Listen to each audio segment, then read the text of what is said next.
Ada sebuah pepatah yang mengatakan, tidak ada manusia yang menyayangimu melebihi ibu kamu sendiri. Dan ibu kamu tetap rela menyayangimu meskipun bukan dia yang paling kamu sayangi. Dari sini kita bisa melihat kalau cinta seorang ibu itu tidak terbatas untuk anaknya. Namun sayangnya, tidak semua anak bisa memiliki keberuntungan mempunyai ibu yang bisa menyayangi mereka. Gadis cantik yang berasal dari Vietnam ini bernama Chow Thi Mai Duyen. Sehari-hari dia biasa disapa dengan nama Duyen. Duyen yang berusia 22 tahun pada saat itu adalah seorang mahasiswi di Universitas Pertanian dan Kehutanan di Thai Nguyen University. Duyen adalah putri pertama dari pasangan Chow Van Hung dan Tran Thi Hin. Dia juga mempunyai seorang adik perempuan yang bernama Chow Thi Luan. Keluarga Duyen ini adalah keluarga yang harmonis dan bahagia. Orang tua Duyen memiliki pekerjaan sebagai petani. Namun mereka juga berjualan ayam hidup di pasar Montan. Di sana mereka membuka kios kecil untuk berjualan ayam hidup dan ayam potong. Mereka juga melayani pesan layan antar ke rumah pelanggan yang memesan lewat telepon. Dan yang bertugas untuk mengantar pesanan biasanya adalah Duyen. Duyen ini ya guys, memang dikenal sebagai anak yang berbakti. Dia selalu membantu kedua orang tuanya berjualan di pasar Montan yang berlokasi di Vietnam Utara. Sebagai informasi, keluarga Duyen ini termasuk keluarga yang cukup berada. Mereka tidak pernah kesusahan sama sekali dalam masalah keuangan. Mereka bahkan membangun rumah besar dan membeli banyak perabotan mewah. Karena ukurannya yang sangat besar, rumah mereka mendapat posisi nomor 2 yang terbesar di daerahnya. Dari sini kita bisa melihat bahwa keluarga Duyen memiliki segalanya, harta yang melimpah dan keluarga yang harmonis. Harusnya semua itu sudah cukup membuat seseorang bisa memiliki hidup tentram dan bahagia. Namun siapa sangka, di balik semua itu, ternyata ibunya Duyen yang bernama Tran Thi Hin memiliki rahasia bisnis sampingan pribadi. Diam-diam, ibunya ini adalah seorang pengedar obat-obatan terlarang. Ibunya Duyen memiliki banyak kenalan sesama pengedar. Salah satunya adalah pasangan suami istri yang bernama Vivantun dan Vititu. Karena sudah kenal dekat, Vivantun ini tidak segan-segan memberi pinjaman hutang dalam transaksi jual beli dengan ibunya Duyen. Awalnya semua berjalan lancar, tapi pada tahun 2009, ibu Duyen tiba-tiba menghilang dan memutus kontaknya dengan Vivantun. Semua ini dikarenakan ibu Duyen tidak bisa membayar hutang yang berjumlah 300 juta dong atau setara dengan 190 juta rupiah. Akhirnya ya guys, seiring dengan berjalannya waktu, ibunya Duyen meneruskan hidupnya dengan damai dan melupakan hutangnya. Hingga pada tanggal 31 Januari tahun 2019, seperti biasanya, ibu Duyen saat itu lagi berjualan ayam di pasar. Namun sialnya hari itu dia bertemu dengan Vivantun yang kebetulan tengah berkunjung di pasar Montan. Dan tanpa basa-basi, Vivantun langsung menagih hutangnya yang tidak kunjung lunas tersebut. Tentu saja pertemuan itu membuat ibu Duyen kaget dan merasa cemas. Namun dia berusaha untuk menenangkan Vivantun dan meminta kelonggaran waktu untuk membayar hutangnya. Walau sedikit kecewa mendengar jawaban ibunya Duyen, Vivantun mencoba untuk bersabar. Namun rupanya, Vivantun masih terus kepikiran hutang ibunya Duyen yang nominalnya terhitung banyak. Dan itu membuat dia merasa gelisah. Dia akhirnya menelpon temannya yang bernama Bui Van Chong dan Von Van Hung untuk membahas mengenai cara menagih uangnya kembali dari ibunya Duyen. Keesokan harinya pada tanggal 1 Februari tahun 2019, Vivantun akhirnya menemui dua temannya tersebut. Mereka berdua dimintain tolong untuk membantunya menagih hutang ke ibunya Duyen. Apabila berhasil, mereka berdua akan diberi upah sebesar 50 juta dong atau setara dengan 32 juta rupiah. Nah, pada saat mereka berdiskusi, di situ Bui Van Chong mengatakan kalau ibunya Duyen juga berhutang pada dirinya sebesar 30 juta dong atau setara dengan 19 juta rupiah.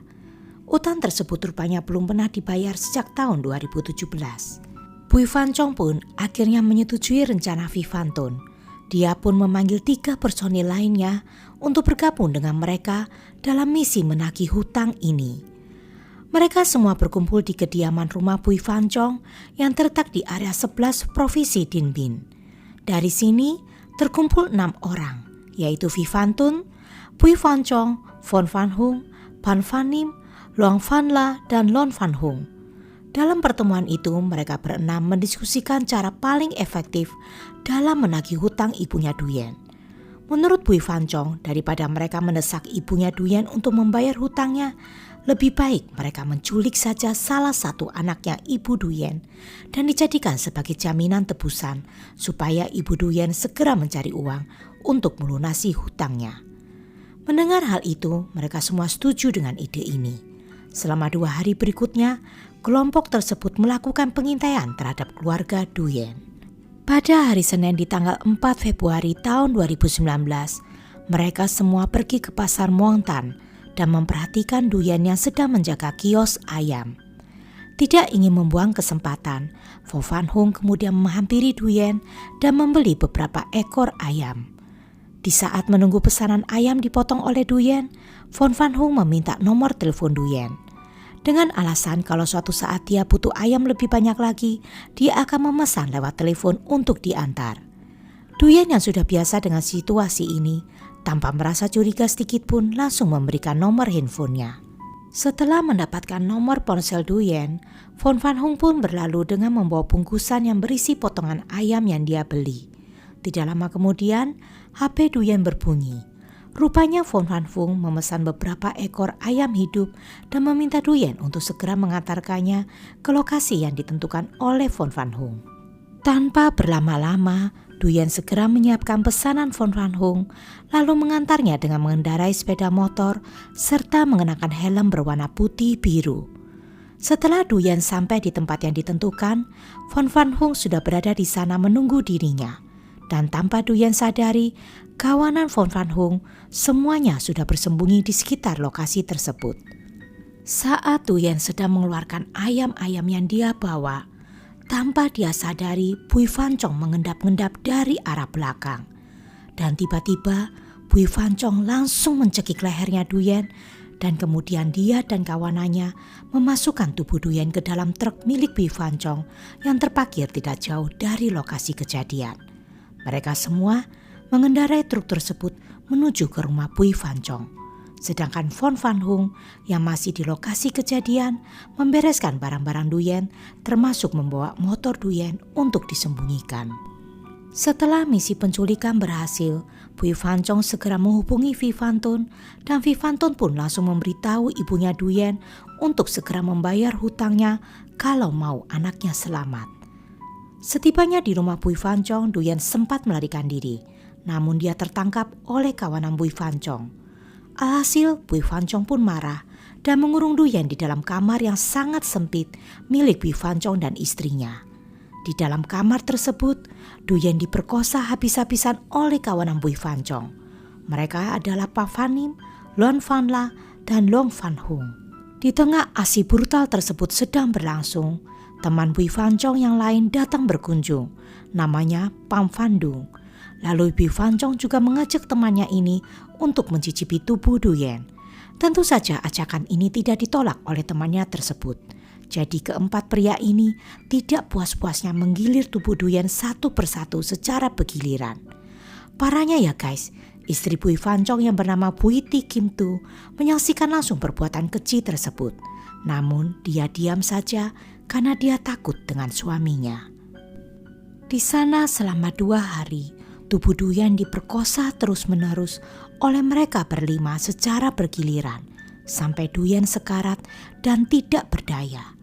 Keesokan harinya ya guys, di tanggal 6 Februari tahun 2019, Bui Fan Chong pergi ke rumah Vi Fan Tun bersama Von Van Hung dan seorang anggota baru yang bernama Chang Van Chong untuk mendiskusikan perkembangan serta langkah yang akan mereka jalankan berikutnya. Bui Fan Chong juga menceritakan keadaan Duyen yang semakin lemah dan sekarat. Bahkan dia sudah tidak mau makan sama sekali. Mendengar itu, Vi Fan Tun mengatakan agar Duyen dilenyapkan saja. Toh ibunya juga tidak ada inisiatif untuk menebus anaknya. Jadi dari pertemuan ini, mereka semua akhirnya pulang ke rumah masing-masing. Hanya Von Van Hung dan Cham Van Chong yang ikut pulang ke rumah Bui Van Chong untuk menikmati tubuh Duyen sekali lagi. Setibanya di rumah Bui Van Chong, rupanya Pan Van Nim, Long Van La, dan Long Van Hung juga sudah berada di sana. 6 orang kawanan Vi Van Tun ini berkumpul di kamar Chong dan bergiliran menikmati tubuh indah Duyen yang sudah lemas itu. Istri Bui Van Chong yang menyaksikan perbuatan biadab tersebut merasa muak. Dia marah terhadap suaminya karena kamarnya digunakan untuk perbuatan hina. Chong pun lalu menyuruh kawan-kawannya untuk memindahkan tubuh Duyen ke ruang tamu. Dan di sana mereka membentangkan kasur di lantai dan meneruskan permainan nakal tersebut tanpa memperdulikan kondisi Duyen. Aksi itu terus berlanjut hingga pukul 10:30 malam. Dan sesuai perjanjian sebelumnya, Vi Van Tun akhirnya datang ke rumah Bui Van Chong dan turun tangan ikut membantu teman-temannya menghabisi Duyen. Mereka langsung membawa Duyen ke rumah kosong yang jaraknya kurang lebih 100 meter dari rumah Bui Van Chong. Setelah sampai di sana, Bui Van Chong lalu mengambil nunchaku. Sebagai info, nunchaku adalah alat bela diri asal Jepang yang berupa 2 batang kayu yang dihubungkan dengan rantai atau tali. Dengan alat tersebut, Bui Van Chong mencekik Duyen hingga Duyen tidak bisa bernafas. Lalu Bui Van Chong memerintahkan istrinya untuk membersihkan tubuh Duyen dan kemaluannya guna menghilangkan bukti sperma dan sidik jari mereka. Setelah semuanya beres, mereka meninggalkan jasad Duyen dalam keadaan setengah polos. Duyen hanya mengenakan atasan lengan panjang serta wajahnya tertutup dengan sebuah helm sepeda motor. Keesokan harinya di tanggal 7 Februari tahun 2019, sekitar pukul 10 pagi, Bui Van Chong berserta istrinya berakting menemukan mayat Duyen di rumah kosong tersebut. Lalu mereka dengan wajah panik langsung melaporkannya ke tetangga. Namun ada tetangga yang tidak percaya dan curiga. Menurut kesaksian tetangga ini, selama 3 hari sebelum penemuan jasad Duyen, selalu terdengar musik non-stop yang diputar dengan volume suara yang keras berasal dari rumah Bui Van Chong. Bahkan sampai dini hari pun, Bui Van Chong dan kawanannya masih terdengar asik berpesta. Namun tidak ada yang berani menegur atau mengecek ke rumah itu. Dan di hari penemuan jenazah Duyen, banyak hal yang mencurigakan, sehingga polisi pun membawa Bui Van Chong dan istrinya ke kantor polisi. Pihak polisi distrik Tin Bin juga membawa jasad Duyen ke rumah sakit setempat untuk dilakukan otopsi lebih lanjut. Dari hasil otopsi, para polisi menyimpulkan sebelum meninggal, Duyen diperkosa terlebih dahulu lalu kemudian dicekik hingga tewas. Penemuan jasad Duyen tersebut sempat menjadi viral di Vietnam Utara pada saat itu. Banyak masyarakat Vietnam yang bersimpati dengan keluarga Duyen, terutama dengan ibunya. Apalagi ibunya sempat menunjukkan kesedihannya melalui akun media sosialnya, sehingga makin banyak orang-orang yang terharu melihat kesedihan ibu Duyen. Namun siapa sangka semua itu hanyalah sandiwara, karena ibunya Duyen ini dari awal sudah tahu kalau anaknya diculik oleh Vi Van Tun dan kawanannya supaya dia bisa segera melunasi hutangnya. Selama beberapa hari, kepolisian Din Bin dibantu pemerintahan setempat akhirnya berhasil mengungkapkan kasus ini. Dari penelusuran orang yang terakhir kali berhubungan dengan Duyen, akhirnya polisi menangkap Von Van Hung di kediamannya tanpa perlawanan pada tanggal 10 Februari 2019.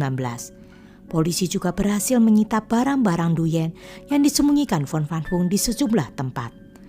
Dari hasil interogasi polisi terhadap Von Van Hung dan Bui Van Chong, semua nama-nama yang terlibat pun akhirnya terungkap. Tidak terkecuali dengan ibunya Duyen, yakni Tran Thi Hin yang sebenarnya tahu alasan putrinya menghilang. Karena ibunya Duyen ini juga terlibat dalam jaringan perdagangan obat-obatan terlarang, dia berusaha menutupi rahasianya dari polisi agar dia tidak tertangkap. Setelah melalui berbagai investigasi, akhirnya Kejaksaan Agung Provinsi Din Bin memvonis para terdakwa sebagai berikut. Tran Thi Hin divonis 20 tahun penjara atas tuntutan perdagangan obat-obatan terlarang. Bui Ti Kim Tu alias istrinya Bui Fan Chong divonis 3 tahun penjara atas tuntutan tidak melaporkan kejahatan yang dilakukan suaminya. Cham Fan Chong divonis 9 tahun penjara atas tuntutan pemerkosaan. Pan Van Dung divonis 10 tahun penjara atas tuntutan pemerkosaan. Dan keenam pelaku lainnya yaitu Vi Van Ton, Von Van Hung, Lon Van Hun, Lon Van La, dan Pan Van Nim divonis hukuman mati atas tuntutan perdagangan obat terlarang, penculikan, pemerkosaan, serta pembunuhan. Sangat tidak dikira terdapat satu plot twist yang memang tidak diduga sama sekali. Rupa-rupanya orang yang menjadi penyebab utama kematian Duyen adalah ibunya sendiri. Duyen dijadikan sebagai korban pembunuhan gara-gara ulah ibunya yang enggan untuk membayar hutang. Dengan kata lain, ibunya Duyen tahu tentang penculikan Duyen. Akan tetapi, dia membiarkan saja anaknya itu disiksa hingga tewas. Well, rest in peace buat Duyen. Semoga keluarga yang ditinggalkan diberi kekuatan dan ketabahan. Oke, sampai di sini dulu kisah kali ini. Bye. Oh ya, buat yang ingin memberikan doa terhadap Duyen, ada halaman Facebook Duyen yang kini menjadi peringatan buat dia. Alamat linknya aku sertakan di kolom deskripsi. Dan ini adalah postingan terakhir Duyen 4 hari sebelum dia diculik.